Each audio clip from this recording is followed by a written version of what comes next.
Estamos en medio de una serie muy interesante, la verdadera Navidad. La verdadera Navidad. Hace 8 días nosotros contemplamos la verdadera luz de la Navidad. ¿Quién es la verdadera luz de la Navidad? Es Cristo mismo. Amén. Él es la luz del mundo, la luz que vino aquí entre los hombres, que vino aquí entre las tinieblas, y las tinieblas no pueden prevalecer contra esa luz. Y gracias a Dios esa luz ha sido plantada en nuestro corazón. Hemos sido alumbrados para entender el Evangelio y ahora nos ha sido encomendada esa luz para llevarla a las naciones. Cuando celebramos la Navidad se ven luces por todas partes, y eso siempre me ha gustado, pero hay una razón. Porque todo eso, en algún momento alguien dijo, vamos a decorar con luces, porque eso tipifica que la luz vino a este mundo. Para los que no sabían, a mí me encanta Navidad, siempre me ha gustado. Es un tiempo para pasar en familia, con los seres queridos. Es un tiempo para de pronto descansar un poco del trabajo. Es un tiempo que podemos cantar villancicos, canciones así navideñas, visitar los parques adornados con luces.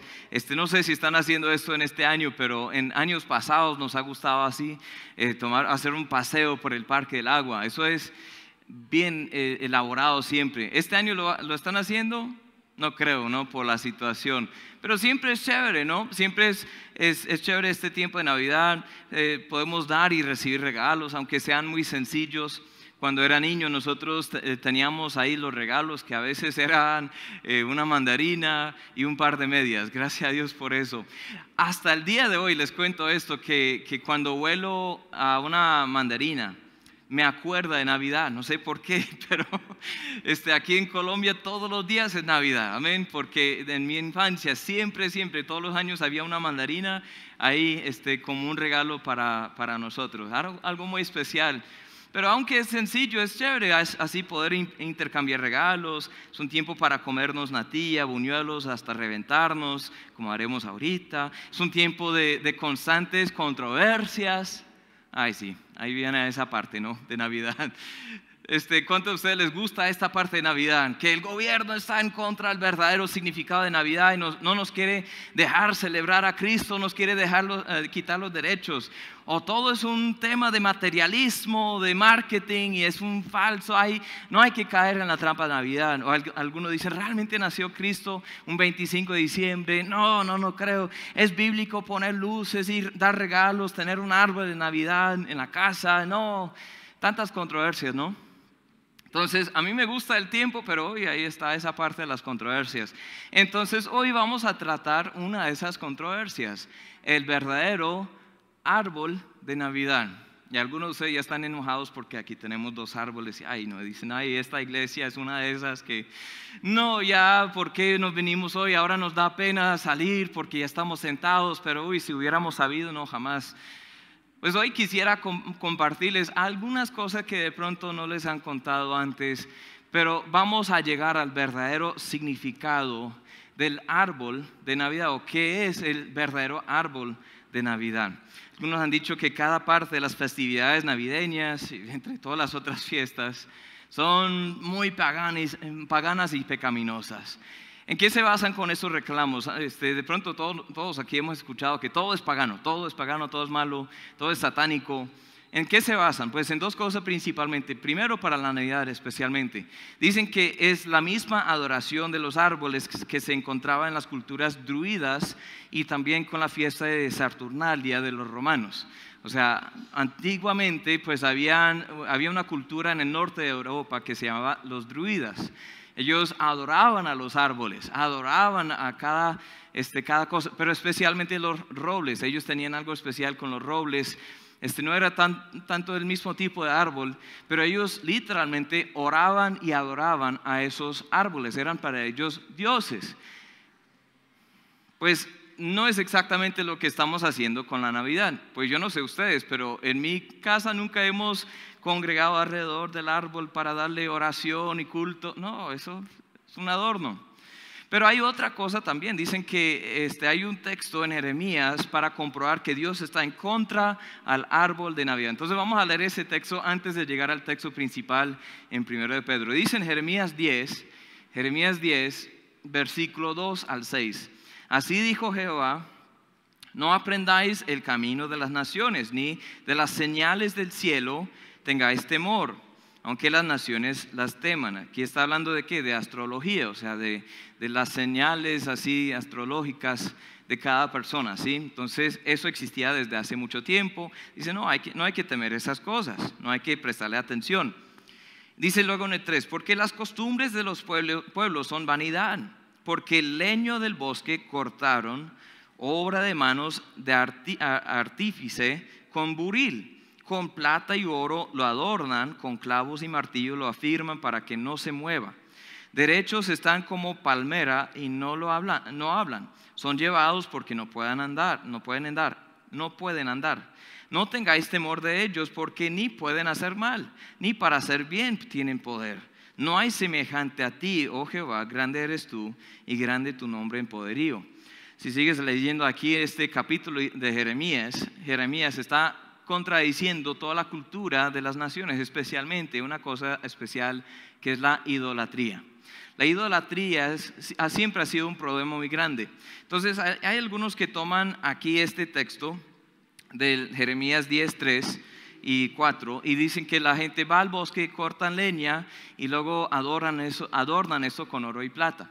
Pero hay un problema porque eso no está hablando de un árbol de Navidad, eso está hablando de un ídolo, una figura.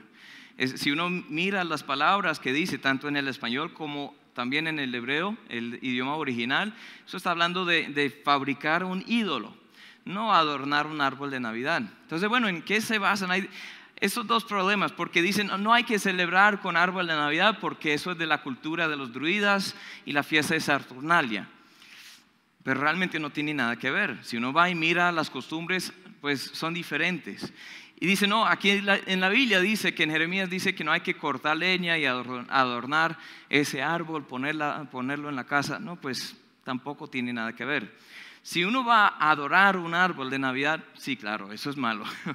Cualquier cosa puede convertirse en algo malo. El trabajo también puede ser un ídolo. Los hijos pueden ser ídolos. No tienen que ser figuritas así, o un árbol en la casa para caer en la idolatría, pero puede pasar. Ahora, ¿cuál es la historia del primer árbol de Navidad? O sea, conocido, un árbol adornado en la casa. ¿Quieren saber la historia? El primero en el récord de la historia humana viene del siglo XVI. En el 1535, un teólogo se llamaba Martín Lutero, de pronto han escuchado de él. Fue, digamos, el padre de la Reforma protestante, como algunos lo conocen. Ese teólogo alemán estaba caminando detrás de su casa en un bosque. Estaba orando de noche y al contemplar cómo lucía la luz de las estrellas detrás de los árboles, las hojas perennes de los árboles, él dijo, ay, eso me acuerda mucho del Evangelio. Eso me acuerda mucho del simbolismo del Evangelio, porque ahí veo que la luz del cielo vino aquí y fue colgado sobre un madero, una cruz. Entonces él cortó ese árbol, lo llevó a la casa y quiso enseñar a sus hijos. Tenía 5 o 6 hijos y hasta invitó a otros amigos. Y él dijo, voy a enseñarles el Evangelio con una parábola.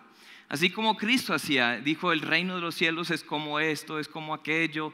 Martín Lutero fue el primero en la historia conocida, grabada ahí, que dijo, bueno, voy a cortar un árbol, ponerlo en la casa, y él puso ahí en el rincón de la casa, hasta colocó velas con llama de fuego dentro del árbol. No creo que fuera tan sabio, pero bueno, así hizo, para alumbrar ese árbol y decir, así Cristo vino, la luz del mundo, y fue colgado sobre el madero. Y luego colocaron presentes debajo de eso, eventualmente habían frutas y otras cosas básicas, y dijo, estos regalos son como el regalo de la salvación y también asemejan a los regalos que dieron los magos al niño Jesús. Ahora de eso hablaremos en 8 días si Dios permite. Pero bueno, entonces no es tan controversial como uno quisiera pensar. Obvio, en ninguna parte de la Biblia vemos que debemos hacer eso. No hay un mandato de Dios que dice tú debes colocar un árbol de Navidad y tú debes hasta celebrar el nacimiento de Cristo. pero tampoco prohíbe eso. El árbol de Navidad tiene mucho simbolismo en el Evangelio. Entonces vemos que es un árbol para representar la muerte de Cristo sobre el madero. Vemos que es un árbol de hojas perennes para representar la vida eterna que tenemos en Cristo. O sea, no cambian de color, siempre son verdes.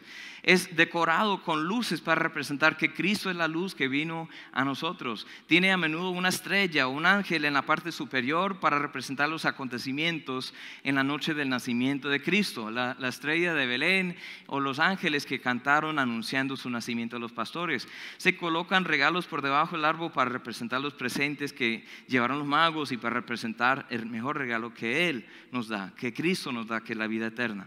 Entonces el madero o la cruz es el verdadero árbol de Navidad, y de eso vamos a hablar hoy.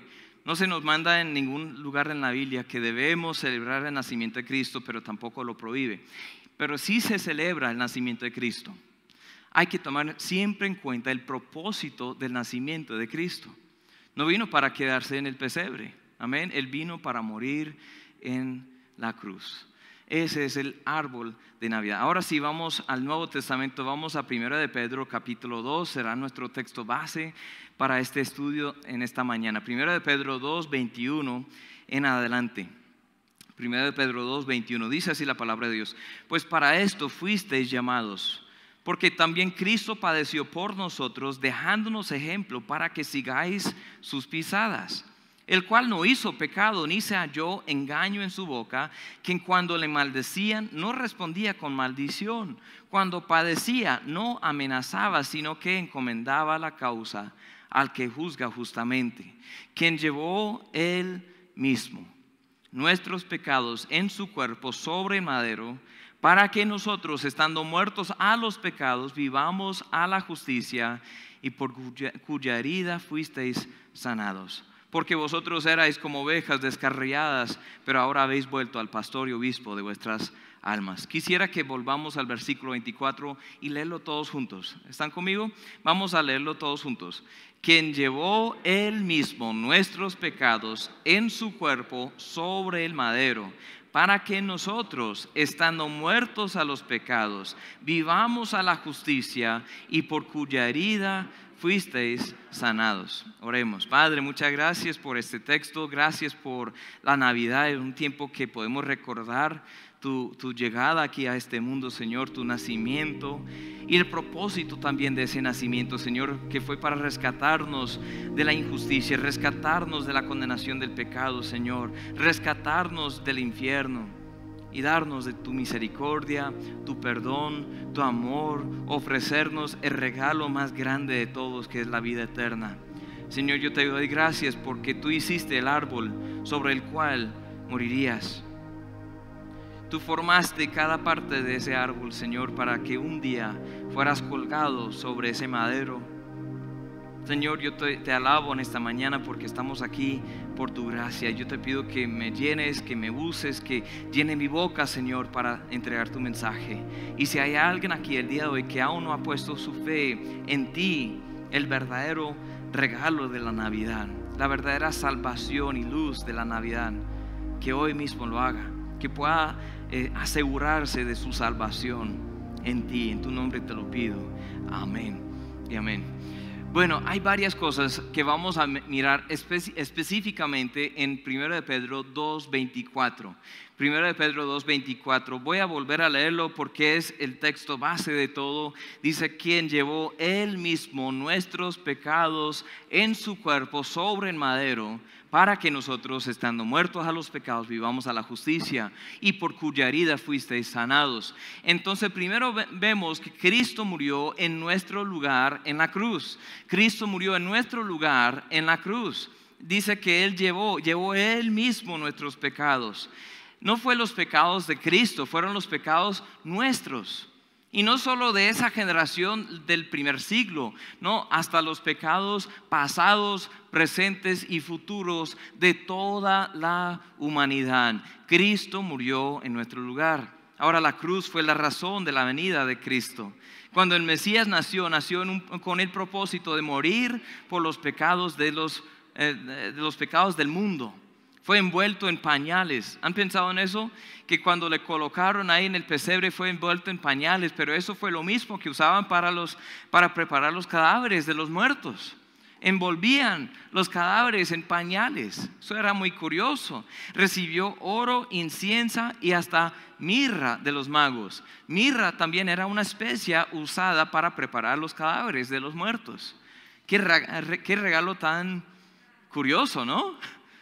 O sea, imagínense que ahí está Paola, ¿sí?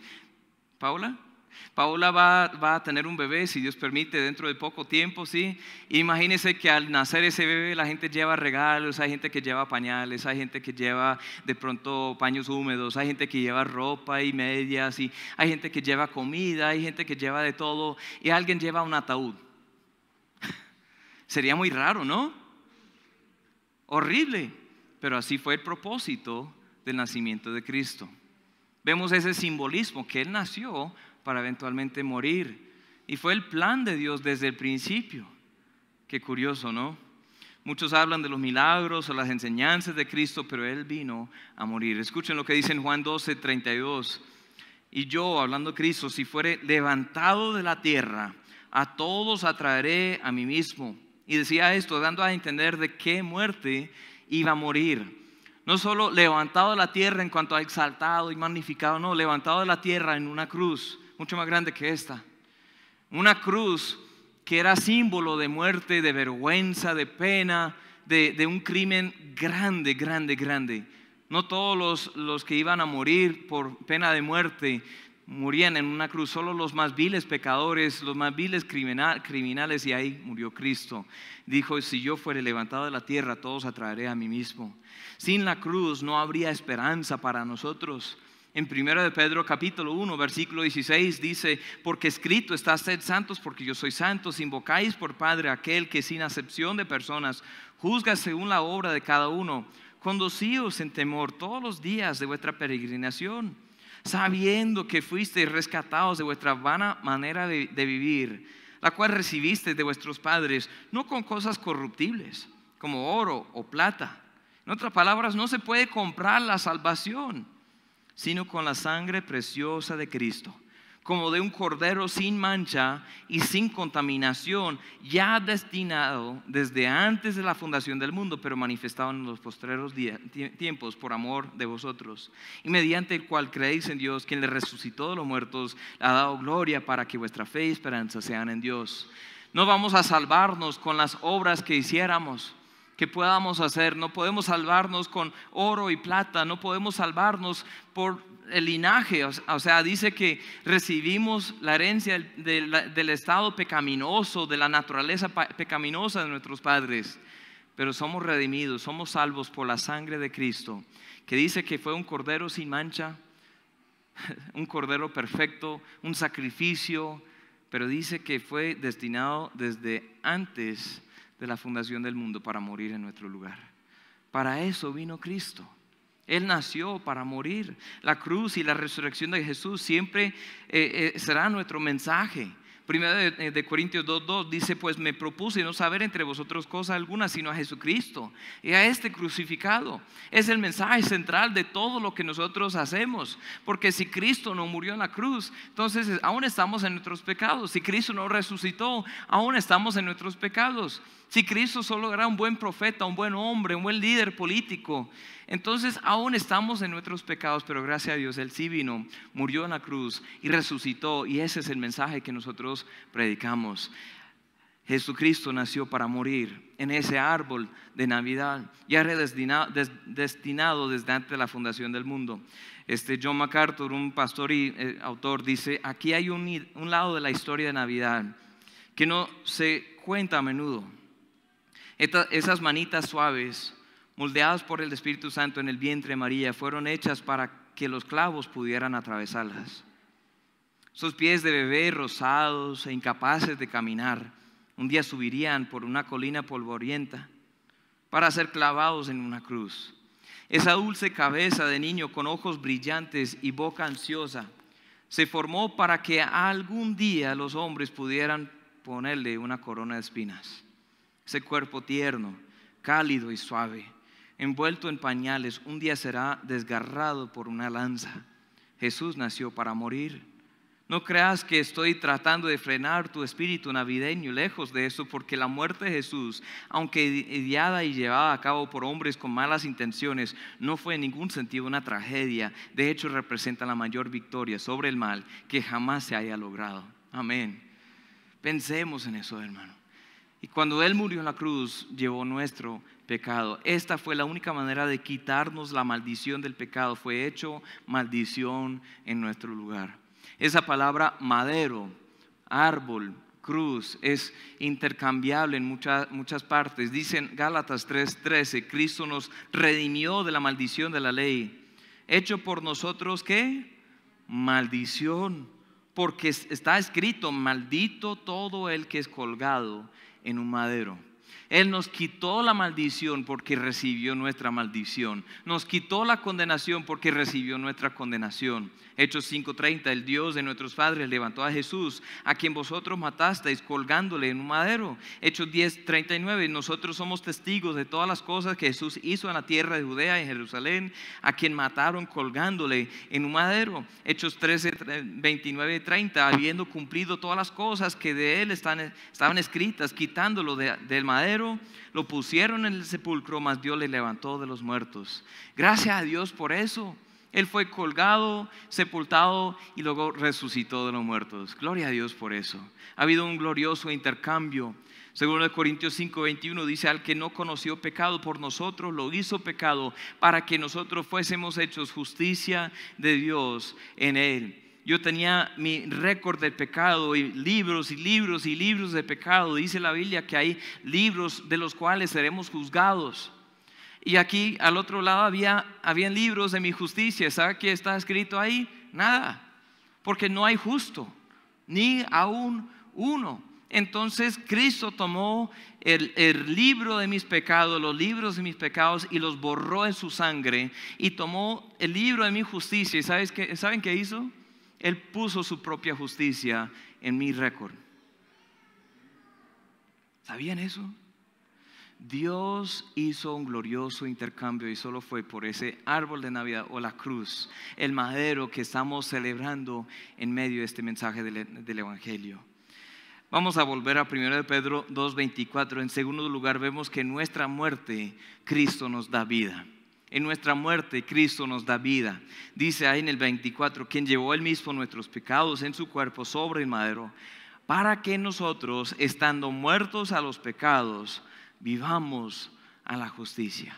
Estando muertos a los pecados, vivamos a la justicia. Estábamos muertos primero en nuestros pecados. Hay que entender esto porque todos hemos pecado y en el pecado estamos espiritualmente muertos. Efesios 2:1 dice, Él os dio vida a vosotros cuando estabais muertos en vuestros delitos y pecados, en los cuales anduvisteis en otro tiempo siguiendo la corriente de este mundo conforme al príncipe de la potestad del aire, el espíritu que ahora opera en los hijos de desobediencia, entre los cuales también todos nosotros vivimos en otro tiempo en los deseos de nuestra carne, haciendo la voluntad de la carne y de los pensamientos, y éramos por naturaleza hijos de ira, lo mismo que los demás. Necesitamos reconocer esto, hermanos, que estábamos todos en un estado muerto, de muerte espiritual. Es interesante porque dice, ahí vivíamos, pero estábamos muertos. Vivíamos en los deseos, vivíamos en los pecados, vivíamos según la corriente de este mundo, pero estábamos muertos.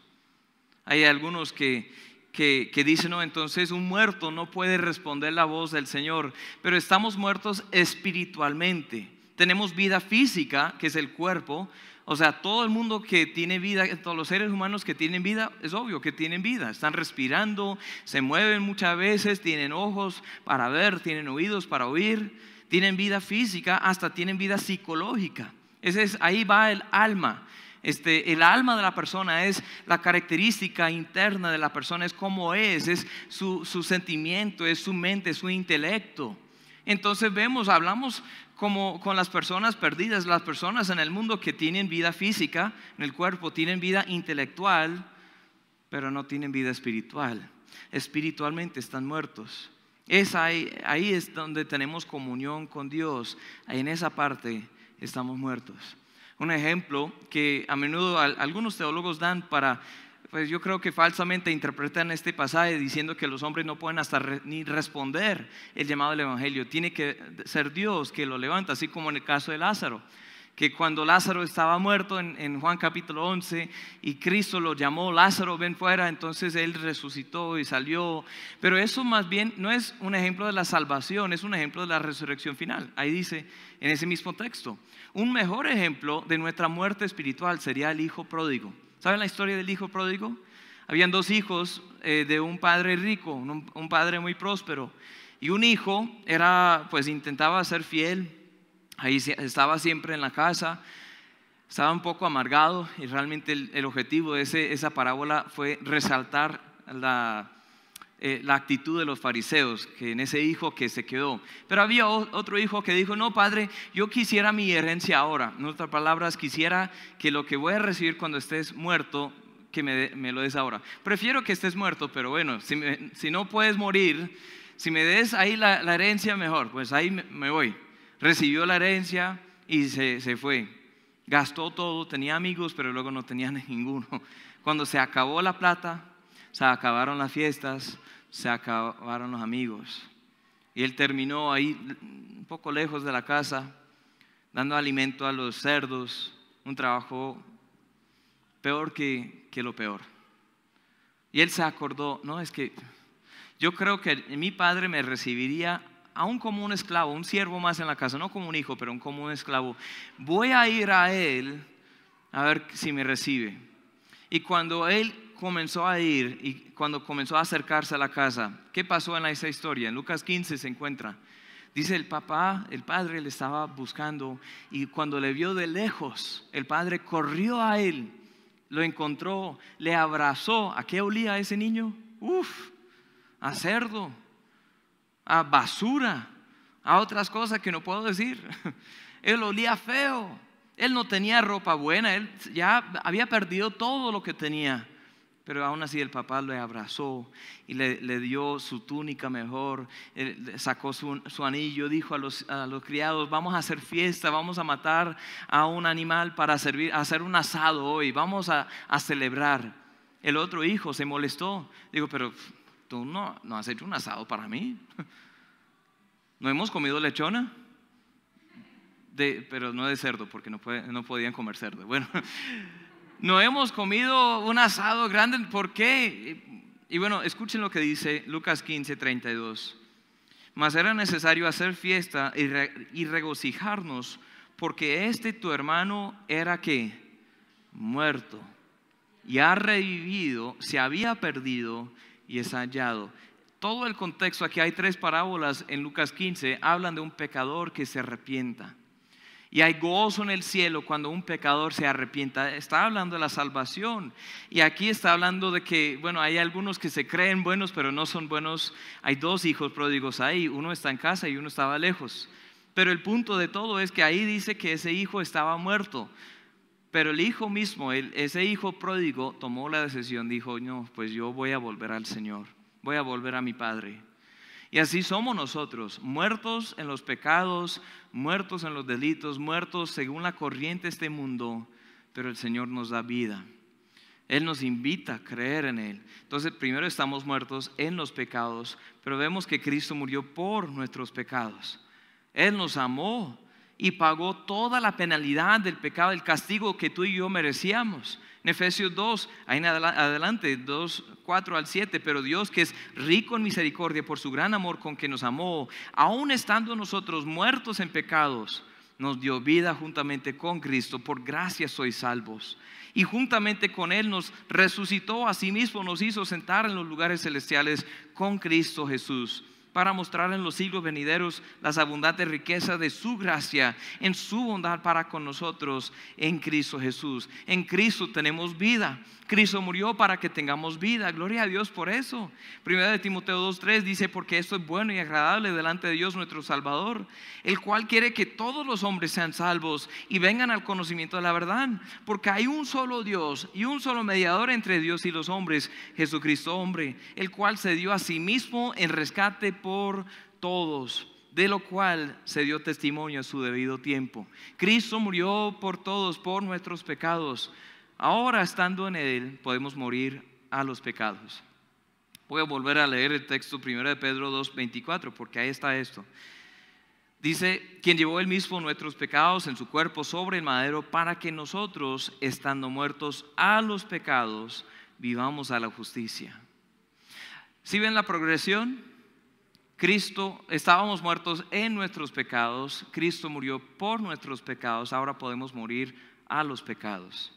Y esa progresión es muy importante porque ahora estamos en eso. Una vez que alguien haya creído el Evangelio, nos toca morir a los pecados, ya no volver a la esclavitud, amén, ya no volver a pecar, vivir en esa corriente, ya no tenemos que seguir viviendo en ese pecado, tenemos un propósito mayor. Eso es lo que sigue diciendo en Efesios 2. Sigo volviendo a ese texto para que vean cómo se encadena todo. Esta es la historia de la redención. Efesios 2:8 en adelante, porque por gracia sois salvos por medio de la fe, y esto no de vosotros, pues es don de Dios, no por obras, para que nadie se gloríe. O sea, ¿cómo nos salvamos? Por gracia, por medio de la fe. Dice, esto es don de Dios. Hay algunos que hasta dicen la misma fe es un don de Dios. En algún sentido sí, pero todos tienen una medida de fe, una medida de gracia para poder creer. De esto lo que está hablando es la misma salvación. Por la gramática del original, ahí dice, por gracia sois salvos, y esto es don de Dios. O sea, no está hablando de la fe, está hablando de la salvación.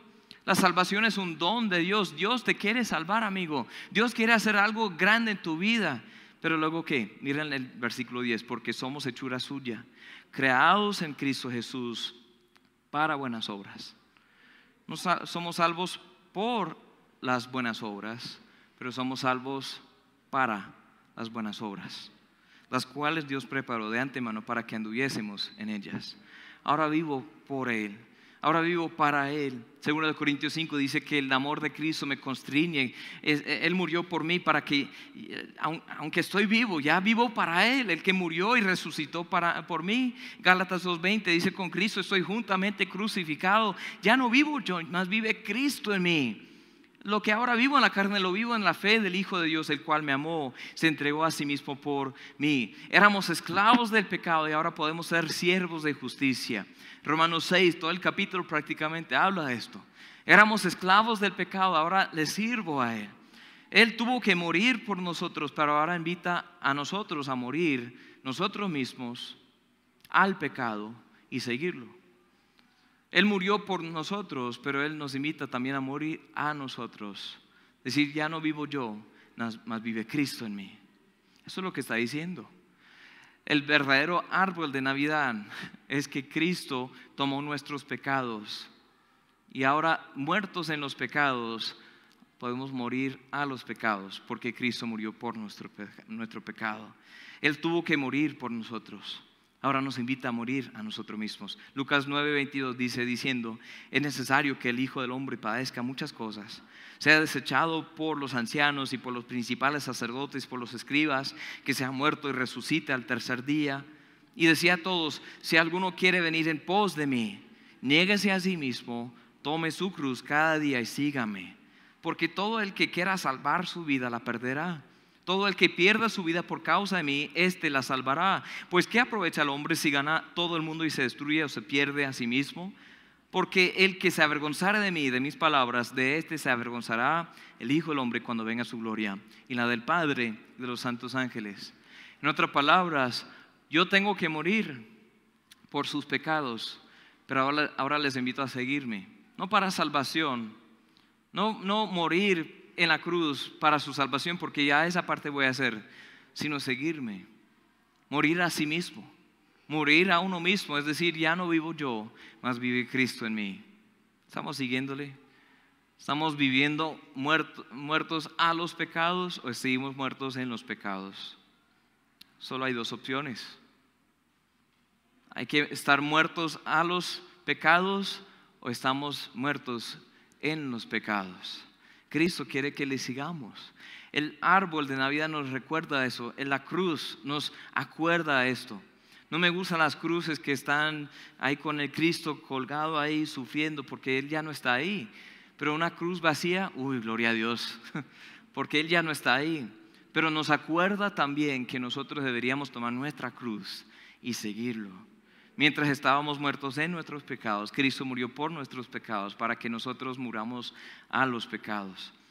Hay un punto más que vamos a ver en 1 Pedro 2:24. Dice: quien llevó él mismo nuestros pecados en su cuerpo sobre el madero, para que nosotros, estando muertos a los pecados, vivamos a la justicia. Y dice: por cuya herida fuisteis sanados. En las heridas de Cristo somos sanados. Muchos usan este texto para reclamar una sanación física. Amén. De pronto han escuchado eso mucho. Por la herida de Cristo somos sanados. Entonces, si tú tienes cáncer, Cristo vino a sanar tu cáncer. Si tú tienes cualquier problema físico, Cristo vino a sanar tus problemas físicos y tus dolencias, enfermedades físicas. Pero hay un problema, es mucho más que solo una sanación física. Por sus heridas somos sanados. ¿Eso qué significa? Estábamos espiritualmente pobres, espiritualmente quebrantados de corazón, espiritualmente cautivos al pecado, espiritualmente lejos de Dios, espiritualmente enfermos por las consecuencias del pecado, espiritualmente angustiados y sin esperanza. Y Cristo vino para sanarnos espiritualmente. Amén. Él puede sanarnos físicamente, pero esta promesa no tiene que ver con la sanación física, tiene que ver con la sanación espiritual. Y hay muchos que aún que tienen cuerpos sanos, tienen un corazón muerto o bastante enfermo. Y Cristo vino a ayudar. En 1 Pedro 2:24, el apóstol Pedro está citando Isaías 53. Leamos ese capítulo para terminar. Si tienen ahí sus Biblias, quiero que vayan ahí conmigo porque no quiero que pierdan lo que dice. Es un texto largo, pero con este terminamos. Lo que está haciendo aquí es citar Isaías 53 diciendo: esto fue lo que hizo Cristo por nosotros. Dice en Isaías 53, del 1 al 12: ¿quién ha creído nuestro anuncio? ¿Y sobre quién se ha manifestado el brazo de Jehová? Subirá cual renuevo delante de él, y como raíz de tierra seca. No hay parecer en él, ni hermosura. Le veremos, mas sin atractivo para que le deseemos. Ustedes han visto los cuadros de Jesús, que es todo mono y con cabello así fluyendo en el aire ahí, tiene ojos azules. Ese no fue Cristo. Primero era del linaje judío, entonces los judíos no tienen ese parecer, pero era un hombre que trabajaba. No digo que Jesús era feo, pero ahí dice que no hay parecer en él, ni hermosura. O sea, queremos pensar en lo físico, pero veamos más allá de lo físico. Escuchen lo que dice: despreciado, desechado entre los hombres, varón de dolores, experimentado en quebranto, y como que escondimos de él el rostro. Fue menospreciado y no lo estimamos. Ciertamente llevó él nuestras enfermedades, sufrió nuestros dolores. Nosotros le tuvimos por azotado, por herido de Dios y abatido, mas él herido fue por nuestras rebeliones, molido por nuestros pecados. El castigo de nuestra paz fue sobre él, y por su llaga fuimos nosotros curados. Todos nosotros nos descarriamos como ovejas, cada cual se apartó por su camino, mas Jehová cargó en él el pecado de todos nosotros. Angustiado él y afligido, no abrió su boca. Como cordero fue llevado al matadero, y como oveja delante de sus trasquiladores, enmudeció y no abrió su boca. Por cárcel y por juicio fue quitado, y su generación, ¿quién la contará? Porque fue cortado de la tierra de los vivientes, y por la rebelión de mi pueblo fue herido. Se dispuso con los impíos su sepultura, mas con los ricos fue en su muerte. Aunque nunca hizo maldad, ni hubo engaño en su boca, con todo eso Jehová quiso quebrantarlo, sujetándole a padecimiento. Cuando haya puesto su vida en expiación por el pecado, verá linaje, vivirá por largos días. La voluntad de Jehová será en su mano prosperada. Verá el fruto de la aflicción de su alma y quedará satisfecho. Por su conocimiento justificará mi siervo justo a muchos y llevará las iniquidades de ellos. Por tanto, yo le daré parte con los grandes, con los fuertes repartirá despojos, por cuanto derramó su vida hasta la muerte. Fue contado con los pecadores, habiendo él llevado el pecado de muchos y orado por los transgresores. Ahí va Cristo. ¿Saben qué? Lo más impresionante de esto fue escrito más de 700 años antes de Cristo. Fue una profecía que Cristo cumplió perfectamente. Siempre me ha causado curiosidad porque hay algunas personas de los judíos más ortodoxos que siguen rechazando a Jesús como el Mesías.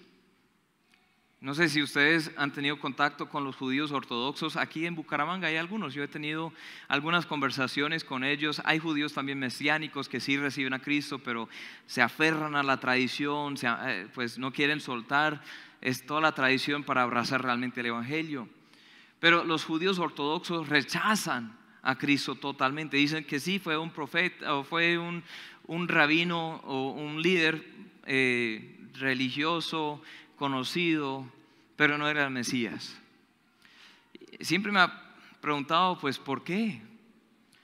¿Por qué son así? Pues esta semana me puse a investigar un poco más y escuché un rabino, erudito entre ellos, un muy estudiado, que estaba diciendo que Cristo no se encuentra en Isaías 53. Él no es. Y comenzó poco a poco a dar su traducción. Era de Israel, entonces ahí entre varios idiomas estaba dando este discurso. Pero dijo poco a poco que esto no está hablando de Cristo, está hablando del pueblo de Israel. Que el pueblo de Israel es el que ha sufrido, el pueblo de Israel es el que ha tomado el pecado del mundo, el pueblo de Israel es el que ha sido justo y despreciado y menospreciado, el pueblo de Israel. Pero eso no cuadra. Porque dice, mi siervo justo murió por mi pueblo. El pueblo es Israel. Pero el siervo justo, ¿quién es justo? Solo Jesús lo fue. Hasta el día de hoy algunos quieren seguir rechazando a Cristo para aferrarse a su tradición, a su religión, a sus creencias. Y es muy triste. Yo oro por nuestros amigos judíos alrededor del mundo que necesitan ver la salvación del Señor. Un día, según Romanos 9, 10 y 11, un día verán la salvación. Un día van a entender, será hasta después. Pero mientras tanto hay que predicar el Evangelio a todos, a los judíos y los gentiles. Nosotros que no, por la mayor parte no somos judíos, pero gloria a Dios, Cristo vino, murió en la cruz. Esa fue la verdadera Navidad. El verdadero árbol de Navidad es la cruz. Él vino no solo para quedarse ahí en el pesebre de madera o ser hijo o hijastro ¿se dice eso? Hijastro de un carpintero. Él aprendió esa profesión, trabajaba con madera toda la vida, sino para que fuera colgado en una cruz, un madero, y morir por nosotros. Y ahora somos sanados en sus heridas. Hay que creer en Él. Ahora, amigo, el verdadero árbol de Navidad es la cruz. Cristo mismo hizo el árbol sobre el cual sería crucificado.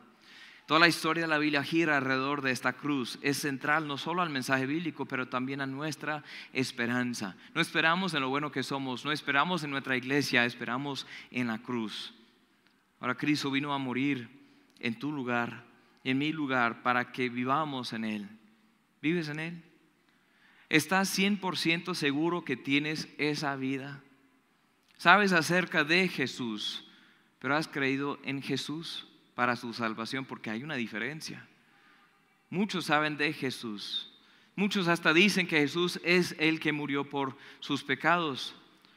Es como si yo tuviera un chequeo, hay una cita con el médico. Y entrar ahí con el médico y me hacen los exámenes anuales o lo que tienen que hacer. Me siento bien, pero el médico viene y dice, no, pues Aarón, te cuento que tienes una enfermedad muy grave. Tienes un tipo de cáncer o lo que sea, que dentro de un mes vas a morir. Está muy grave, dentro de un mes vas a morir. 100% de los pacientes que han tenido esta enfermedad han muerto después de cierto tiempo. Tú vas a morir, Aarón. Y ahí dejó, no, es que yo me siento bien, no, aquí están los exámenes, aquí están las pruebas, tú vas a morir. Pero apenas desarrollaron un medicamento, una pastilla, que con una sola pastilla sana todo. Y en 100% de los casos de estudios de todo el mundo, millones y millones y hasta miles de millones de casos, 100% de los pacientes se sanan sin residuos de esa enfermedad. Pero debe ser costoso. No, esa es la cosa, que el que desarrolló este tratamiento quiso patrocinarlo para todos los que quieran tomarlo, para que nadie quede sin excusa. Y aquí está. Y me lo da, y yo digo, pero ¿cómo se llama? Y ahí describo el nombre. Gracias, entonces ¿qué hago? No, solo hay que tomarse la pastilla y luego usted estará bien. Listo, gracias, muy amable, hasta luego. Voy, llevo esa pastilla a la casa y la pongo en la mesa. Y uno, pues voy a investigar un poco, porque eso suena muy sencillo, muy simple. Entonces me pongo ahí a investigar, gracias a Dios porque Él inventó Google, ¿sí? Entonces ahí me pongo a investigar en Google la enfermedad. Sí, voy a morir. Y ahí el medicamento, sí, ese medicamento sí está bueno y chévere. Y luego me acuesto a dormir. El otro día me levanto y ahí veo la pastilla ahí en la mesa y digo, esa pastilla es lo que necesito para salvar mi vida. Y luego voy a trabajar y vuelvo y veo la pastilla y digo, gracias a Dios que ese médico me dio esa pastilla, que me contó acerca de la pastilla que me va a sanar. Y luego me acuesto a dormir esa noche y luego me levanto y me acuesto, me levanto, me acuesto y ahí pasan todos los días y pasa un mes. ¿Qué va a pasar? Ya. Porque no me tomé la pastilla. Algunos de ustedes saben acerca del Evangelio, pero aún no han creído el Evangelio. Saben acerca de lo que hizo Cristo por ti en la cruz, pero sigues confiando en ti mismo. Hoy te invito a creer. Hoy te invito a tomar ese paso y decir, Señor, te abandono, o me abandono en tus manos. Me abandono en tus manos. Ya no tengo otra esperanza, no tengo otra fe sino en ti, Señor. Soy salvo por gracia, por medio de la fe en ti. Solo creo en ti. Mi fe está en ti. Tomarás ese paso hoy. El mundo entero debe saber de lo que Jesús hizo por ellos. Y ahora este mensaje de salvación nos ha sido encomendado. Estamos siendo buenos administradores de ese evangelio. Estamos portando esas noticias a otras personas. Espero que sí. Vamos a orar. Padre, una vez más te damos las gracias por el evangelio. Gracias por amarnos. Gracias por venir a nosotros. Jesús, tú viniste como bastante humilde, Señor. Tú viniste como un niño. Naciste, Señor, y no te visitaron los líderes políticos y religiosos. No te recibieron con brazos abiertos. No llegaste a un trono, Señor, sino a un pesebre. De hecho, solo los más humildes te encontraron en esa primera noche.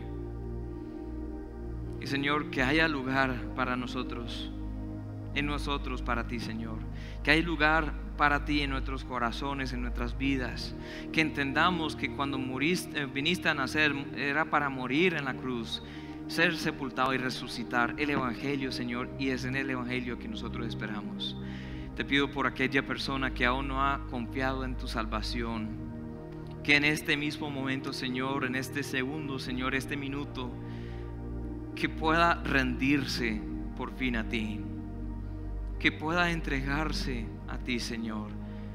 Y qué presente, qué regalo tan grande y tan maravilloso de Navidad es entender el propósito y recibir la salvación eterna. Tú dices que al oír el mensaje y al creer en lo que el Padre ha dicho, Señor, tenemos vida eterna. Que no vendremos a condenación porque hemos pasado de muerte a vida. En ti, Señor, hay vida. Que todos aquí en este lugar podamos conocer esa vida en verdad. Y en tu nombre, Señor, pido esto. Amén.